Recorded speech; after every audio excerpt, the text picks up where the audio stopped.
অনেক সৎ পুলিশ আজকে খুব কষ্টে আছে, কিছু করার নাই, কারণ উপরের অফিসার যখন হুকুম করে তখন কিছু করার থাকে না। সর্বশেষ একটা কথা বলবো মাননীয় প্রধানমন্ত্রীকে, যারা এই অসৎ কর্মকর্তা আছে তাদের বিরুদ্ধে গ্রেপ্তারি পরোয়ানা করেন। শুনেন 60টা শুনেন একটা কথা বলি, এই যে প্রশ্নটা যখন করলেন, হ্যাঁ সহজ উত্তরটা দিয়ে দিতেছি। এই সামনে যে নির্বাচন গেল, হ্যাঁ ওই যে রাজনৈতিক ভাবে যাইতে হয়, একই মামলা মির্জা ফখরুল ইসলাম আলমগীর স্যার জেলখানায় গেল, ওই মামলায় কি হলো শাহজাহান উমর বাইরে নির্বাচন করলো। এতে আইনের শুনেন একজন প্রধানমন্ত্রী চাইলে, হ্যাঁ 5 মিনিটে লাগে না বেঞ্জিন আহমেদের এরেস্ট করতে, করে না। এটা জনগণ দেশে সাধারণ জনগণ বুঝে না, কিন্তু সাধারণ জনগণের রায় কিন্তু দেয় সত্যির পথে। এই 7ই জানুয়ারি রাজনীতি বলতে সত্যি কথা বলতে হয়।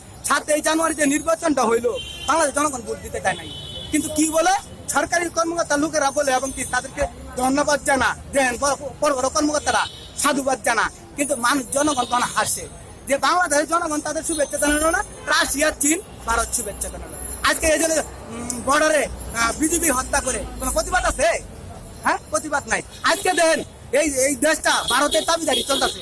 আজকে ইসলাম দেশে 6ষ্ঠ শ্রেণীর বই মধ্যে হরে রাম হরে কৃষ্ণ। আচ্ছা হরে রাম হরে কৃষ্ণ বলো না সুবহানাল্লাহ বলো, কোনটা কোন? আপনাদের সাংবাদিক আপনাদের প্রশ্ন করি, হরে রাম হরে কৃষ্ণ বলো না সুবহানাল্লাহ বলো?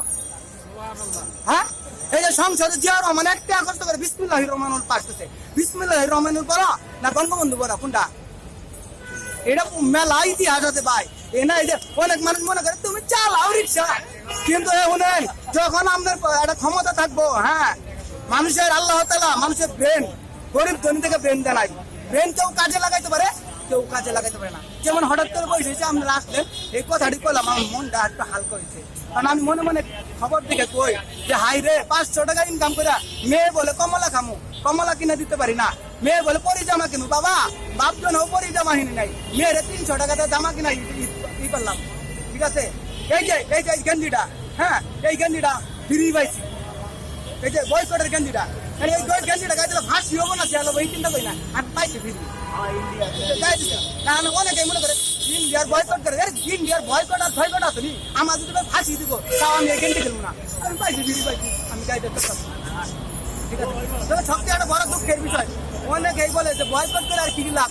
আরে এই রমজান মাসে আপনারা দেখেছেন ভারতে মসজিদে মুসলমানদের যে লাঠি মেরা নামাজি পড়া অবস্থায় যে অপমান করছে আমাদের মুসলমান হিসেবে, এটা প্রতিবাদ করে আমরা তো ভারতে যাইতাম না, কিন্তু এই দেশে ওরা বাংলাদেশের মুসলমানদের ভারতে অপমান, মসজিদে অপমান অপদস্থ করে ভারতের প্রোডাক্ট বাংলাদেশে বিক্রি করে আমাদের কাছে মজা মাইরা যায়, কিন্তু আমাদেরই অপমান করে আমাদের কাছে। এটা সাধারণ জনগণে বুঝতে আসছে, বুঝছেন, এর ডিসিশনও দিতে আছে। তবে একটা কথা, হারামের কোনোদিন আমরা আজকে সারা বাংলাদেশে ইসলামের জয় হবে, একদিন হবে।